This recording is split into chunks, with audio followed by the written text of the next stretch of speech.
Salut tout le monde, j'espère que ça va bien aujourd'hui et que vous êtes remplis du feu de Dieu dans vos vies. Le feu de Dieu.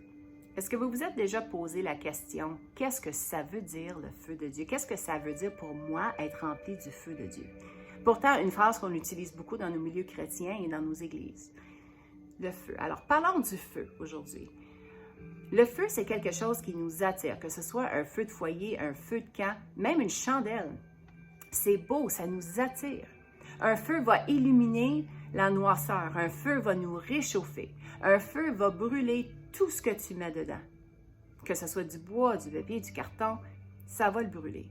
Un feu peut même te protéger contre des bêtes sauvages. Mais un feu doit aussi être alimenté. Le feu est un des éléments les plus puissants de la terre. Mais qu'est-ce que ça veut dire bibliquement le feu? Le feu de Dieu. Eh bien, le feu de Dieu, bibliquement, représente la présence et la gloire de Dieu notre Père. Elle représente sa purification, elle représente sa conduite, elle représente son pouvoir. Le feu de Dieu. Alors, quand on demande à Dieu pour son feu dans notre vie, on lui demande de nous envahir, d'être envahi par ses désirs pour notre vie. On lui demande de nous remplir de sa puissance, de nous purifier et de nous conduire sur la voie qu'il a pour nous. Être rempli de son feu. Le feu de Dieu dans ta vie va faire trois choses. Elle va te raffiner, elle va te conduire et elle va te donner pouvoir. La Bible nous parle souvent du feu du raffineur.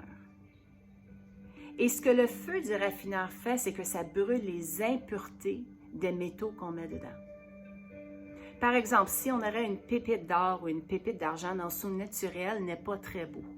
Mais quand on le soumet au feu du raffineur, ce feu brûle toutes les impuretés qui s'est posées sur cette pépite d'or ou d'argent.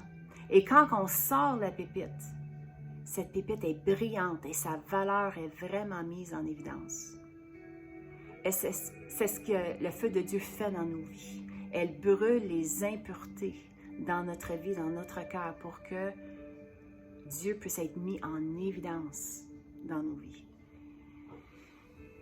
Là, peut-être une semaine, je dirais, de ça, on gardait mes petits-enfants. Alors, j'ai décidé que j'irais chercher du McDo pour eux pour souper. Alors, j'étais dans l'auto, j'étais en ligne pour le McDo. Et puis, j'étais derrière un auto, et puis un camion d'ailleurs, et puis il y avait deux voies. Il y avait la voie de droite et la voie de gauche pour aller faire la commande. Alors, je vois que le camion s'enligne vers la voie de droite. Alors, moi, je me faufile vers la voie de gauche. Ce que je n'ai pas réalisé, ce que je n'ai pas remarqué, alors c'est probablement de ma faute, mais ce que le camion faisait, il faisait comme un genre de détour, il s'élargissait son chemin pour pouvoir rentrer dans la ligne de gauche. Alors, je l'ai coupé, sans le savoir, c'était vraiment pas volontaire de ma part.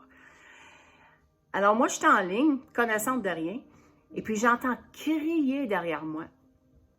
Alors, je regarde en arrière et je vois cette personne sortir de son auto, arrive près de ma fenêtre d'auto, se met à crier après moi. Je ne dirais pas tout ce qui a été dit. Alors, je baisse ma fenêtre un petit peu et je dis, je suis vraiment désolée, je ne me suis pas rendu compte que tu te donnais un air d'aller pour rentrer dans la ligne de gauche. Je n'ai pas voulu, c'est une erreur de ma part, je suis vraiment désolée. J'ai refermé ma fenêtre et il est parti vraiment pas très content dans son auto. Et puis, j'ai fait ma commande et j'étais en ligne pour payer. Et j'ai remarqué qu'il était derrière moi. Et puis là, tout d'un coup, le Seigneur me parle. Il me dit, Andrea, tu vas payer sa facture. Je peux te dire que ma première réponse, c'était pas, oh yeah! Non, à ma honte, ma réponse était, no way. Il n'y en a pas question. Je ne paye pas sa facture et il ne mérite vraiment pas que sa facture soit payée par moi. Et là, tout d'un coup, c'est venu pesant dans l'auto. Et puis, la voix du Saint-Esprit m'a parlé et m'a dit, mais Andrea, est-ce que toi, tu méritais que ta facture soit payée? par Jésus. J'ai fait, oh, OK. Seigneur, tu as payé le prix pour moi sans que je le méritais. Mais quand même, il y avait une petite bataille là, qui se passait. Ma chair, mon esprit, là, il y a un tug of war, comme on dit en anglais. Mais voici comment bon est le Seigneur et comment drôle en même temps. J'arrive à la fenêtre pour payer et puis la dame m'énumère ma commande. Je dis oui, c'est bien celle-là. Elle dit, ben, la dame dans l'auto devant toi a payé ta facture. Et là, j'ai arrêté. Je dis, toi, t'es drôle, Seigneur. C'est comme si tu enlevé tous les obstacles pour que je puisse agir en obéissance. Alors, je dis, d'accord. J'ai dit, vu qu'elle a payé ma facture, je vais payer la facture du monsieur derrière moi.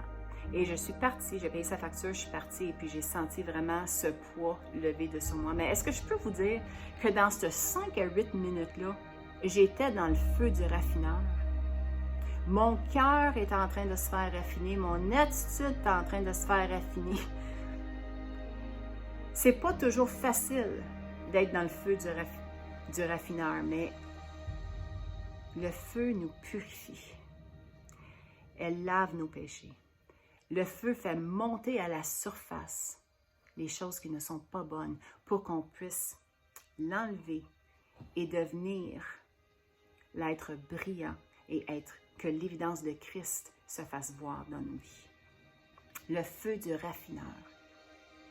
Le feu de Dieu va te raffiner, les amis. Deuxièmement, le feu de Dieu va te conduire. Et je pense au peuple d'Israël dans le désert en s'en allant vers la terre promise. La nuit, dans le désert, il y avait un pilier de feu qui les conduisait.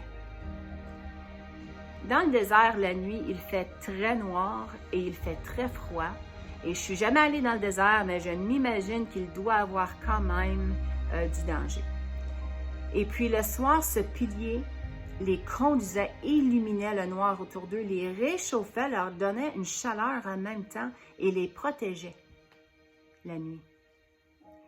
Et comment souvent on se retrouve dans nos vies, dans une place où c'est plutôt noir, il y a des dangers.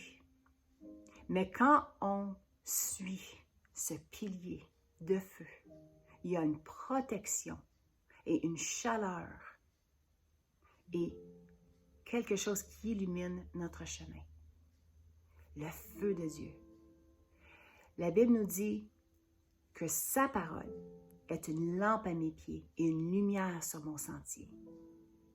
La parole de Dieu est ce feu qui va te conduire sur la bonne voie. Alors le feu de Dieu va te raffiner. Le feu de Dieu va te conduire. Et le feu de Dieu va te donner pouvoir. Et je pense dans Acte 2, quand ils sont tous rassemblés dans la chambre haute, incluant les disciples en attente. Et on va le lire ensemble dans Acte 2. Acte 2, 1 à 4 nous dit « Quand le jour de la Pentecôte arriva, ils étaient tous ensemble au même endroit. Tout à coup, je ne sais pas si tu as déjà eu un tout à coup dans ma vie, moi j'en ai déjà eu, où ce que tout à coup, Dieu arrive. Tout à coup, il vient du ciel un bruit comme celui d'un vent violent qui remplit toute la maison où ils étaient assis. Des langues qui semblaient de feu leur apparurent, séparées les uns des autres, et elles se posèrent sur chacun d'eux. Ils furent tous remplis du Saint-Esprit et se mirent à parler en d'autres langues, comme l'Esprit leur donnait de s'exprimer. Après cet événement, l'apôtre Pierre, qui était dans cet endroit, était rempli et changé à tout jamais. Ce jour-là, il a prêché tout qu'un message. Et il est sorti de là, et l'apôtre Pierre est un des premiers pères de l'Église comme on la connaît aujourd'hui. Quand le Saint-Esprit tombe sur nous, elle nous donne pouvoir, connaissance et habileté et autorité pour accomplir son dessein pour notre vie. Le feu de Dieu dans ta vie va t'amener à la sainteté par le raffinement. Elle va te protéger sur un chemin conduit par lui, illuminé par son feu, sa parole. Il va te donner pouvoir pour accomplir l'appel qu'il a sur ta vie. Mais voici la chose. Le feu de Dieu dans ta vie doit être alimenté. Sa parole est comme le bois qu'on ajoute au feu. Si on laisse un feu juste brûler sans ajouter du bois, à un moment donné, ce feu va s'éteindre. Il faut alimenter le feu pour que le feu puisse brûler fort. C'est la même chose dans nos vies. Le feu de Dieu, il faut qu'il soit alimenté. Et on alimente le feu de Dieu par sa parole. On alimente le feu de Dieu par sa louange. Psaume 101-5 nous dit ceci. « Entrez dans ses portes avec reconnaissance, dans ses parvis avec des chants de louange. Célébrez-le, bénissez son nom, car l'Éternel est bon, sa bonté dure éternellement, sa fidélité de génération en génération. »